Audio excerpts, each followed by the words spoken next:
नमस्कार, आपका स्वागत है। देख रहे हैं आप सी न्यूज भारत में। गौरी आपके साथ। वक्त है न्यूज बुलेटिन का, जहां बात होगी भोपाल की। यहां प्रत्याशी आलोक शर्मा मंच से गिरे। आगे बात होगी छत्तीसगढ़ की, जहां दुर्ग लोकसभा चुनाव के लिए भाजपा भक्त द्वारा प्रचार प्रसार का अनूठा तरीका निकाला गया। साथ ही बात करेंगे सहारनपुर की, जहां थाना नागल पुलिस के द्वारा 3 शातिर चोरों को गिरफ्तार किया गया। इन तमाम खबरों पर हम विस्तार से करेंगे चर्चा। भोपाल प्रत्याशी आलोक शर्मा मंच से गिरे। आइए आपको बताते हैं क्या पूरा मामला। आलोक शर्मा राजधानी भोपाल की छोला क्षेत्र में जनसंपर्क पर निकले थे। उस दौरान अनेक कार्यकर्ताओं में इतना उत्साह था कि वो आलोक शर्मा को रथ से उतारकर नीचे मंच पर ले गए, जहां उनका जोरदार स्वागत किया गया। इस दौरान उनका मंच धाराशाही हो गया। हालांकि इसी में किसी को हताहत नहीं हुई है। मंच पर ज्यादा वजन होने के कारण अचानक मंच धाराशाही हो गया। भोपाल से सी न्यूज संवाददाता मनीष की रिपोर्ट। लोकतंत्र के महापर्व का महासंग्राम तीसरे चरण का मतदान 7 मई को संपन्न होना है। दोनों ही राष्ट्रीय पार्टियों द्वारा लगातार जनसंपर्क किया जा रहा है। भिलाई में भारतीय जनता पार्टी के समर्थक द्वारा प्रचार का अनूठा तरीका देखने को मिला, जहां स्कूटी पर सवार होकर भाजपा समर्थक स्कूटी में भाजपा के झंडे, बैनर, पोस्टर लगाकर पूरे दुर्ग भिलाई का चक्कर लगा रहे हैं।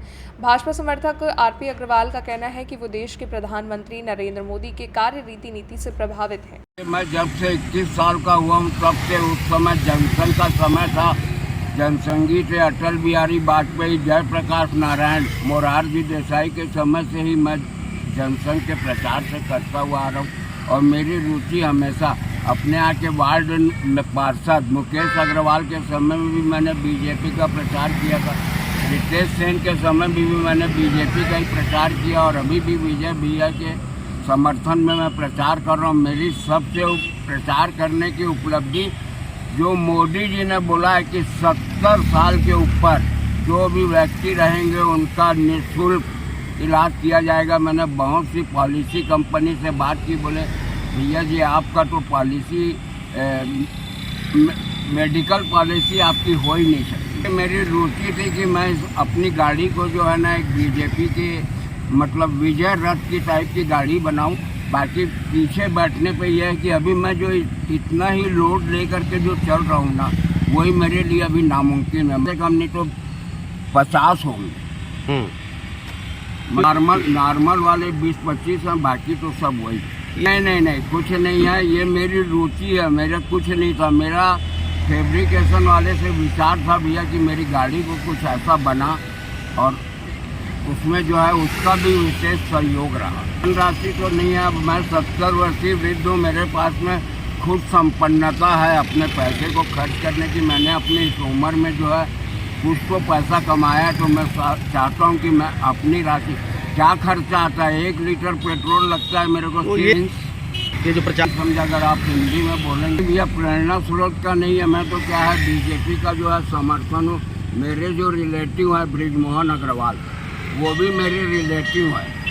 मैं बीजेपी के हर कार्य से, मोदी जी के जो है अभी इस कोरोना काल में जो उनका योगदान रहा, लोगों का कहना यह है कि ऐसा है वैसा, ऐसा नहीं है। मोदी जी ने अभी इस कोरोना काल में जो हमारी खास करके हम बुजुर्गों के लिए तो जो उन्होंने रक्षा की, उसके लिए मैं उनका बहुत बहुत धन्यवाद देता हूँ। RP Agrawal, Chauhan town, Bhilai, Junwani.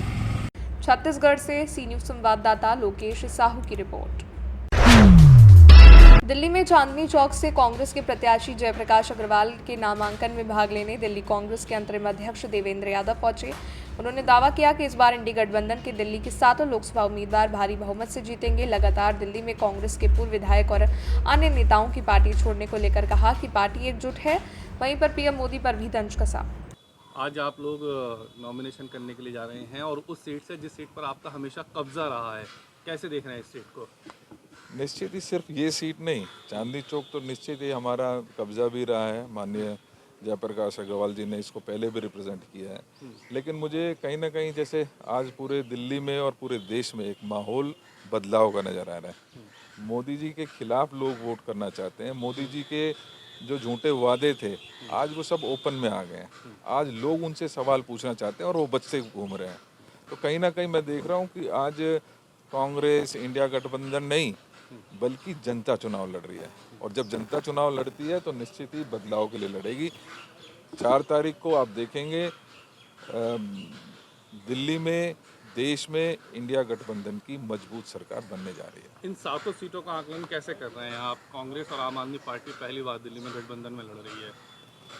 निश्चित ही 7 की 7 सीटें, मैं वही कह रहा हूँ कि मैं कल भी 2-3 नॉमिनेशन में गया, अभी सवेरे भी मैं महामहिम मिश्रा जी के नॉमिनेशन में गया था, और जिस तरीके का कोऑर्डिनेशन और आपस में एकजुट होकर जिस तरीके से हमारे कार्यकर्ता चुनाव लड़ रहे हैं, मुझे पूरी उम्मीद है और पूरा यकीन है कि हम सब जब मिलके लड़ेंगे तो 7 की 7 से हम जीतेंगे। पार्टी के कुछ नेता नाराज भी नजर आ रहे हैं, लगातार इस्तीफे भी हो रहे हैं, उन सबको आप कैसे देख नहीं, रहे हैं? नाराजगी किसी व्यक्ति से हो सकती है लेकिन पार्टी से किसी की नहीं है। तो सबसे बड़ी बात यह है कि कल हमने साथियों को बुलाया, सभी वहाँ पहुँचे, सबने अपना समर्थन जाहिर किया।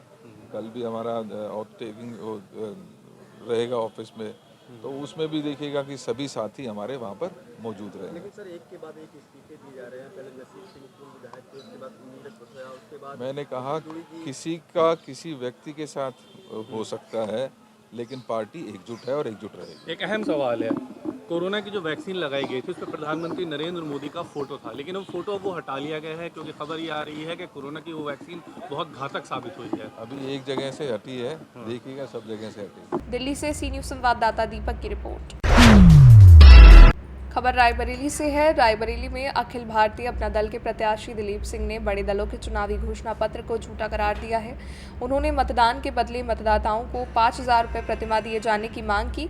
उनका कहना है कि नेता चुनाव लड़ते हैं और चले जाते हैं और मतदान करने वाले वोटर ठगा से रह जाते हैं, इसलिए उसे कुछ मिलना चाहिए। साथ ही उन्होंने किसान कल्याण आयोग की मांग की है और किसानों के लिए 50,000 करोड़ रुपए प्रतिवर्ष बजट को मांगा है। और दिलीप सिंह ने कहा कि इस बार भाजपा 2-4 सीटें ही पाएगी पूरे भारत में। और दिलीप सिंह ने यह भी कहा कि अगर मैं रायबरेली का सांसद बनता हूं तो जनता की 100 में 90% समस्याओं का समाधान कर दूंगा। सर अपना परिचय बता दें। मेरा नाम दिलीप सिंह परमार एडवोकेट है, रायबरेली रहने वाला हूँ। सर आप किस पार्टी से चुनाव लड़ रहे हैं? मैं अखिल भारतीय अपना दल पार्टी से चुनाव लड़ रहा हूँ। सर रायबरेली में एक गांधी परिवार का गढ़ माना गया है और इधर भाजपा के मंत्री जी चुनाव लड़ रहे हैं। आपको इनके बीच में कितना अपने आप को मजबूत समझ रहे हैं? देखिए, हमारे जो मुद्दे हैं जनहित के मुद्दे हैं और राष्ट्रहित के मुद्दे हैं, बड़े मुद्दे हैं। हमारा प्रथम मुद्दा ये है कि जनता को जो वोट देती है उसको वोटर से मिलनी चाहिए 5,000 रुपये पर मंथ और 60,000 रुपये सालाना। नेता लोग जनता से वोट लेते हैं और झूठे वादे करके चले जाते हैं और जनता ठगी सी महसूस करती है। और हर बार चुनाव आते हैं नेता लोग फिर आते हैं, वही वादे करके चले जाते हैं, जनता ठगी रहती है। जनता को भी कुछ मिलना चाहिए। नेता लोग तो अरबपति खरबपति बन जाते हैं, जनता कुछ नहीं मिलता। और हम किसान कल्याण आयोग की मांग करेंगे। 50,000 करोड़ किसानों के लिए बजट बनाया जाए और किसानों के लिए हर कार्य किए जाएं। सत्ताधारी दल खासकर जो वादे पिछले बार किए थे और अब की बार फिर वादे किए, किस तरह को देख रहे हैं इस चुनाव को? देखिए, माननीय नरेंद्र मोदी जी हमारे जो देश के प्रधानमंत्री हैं और झूठ बोलने में सबसे चैंपियन है।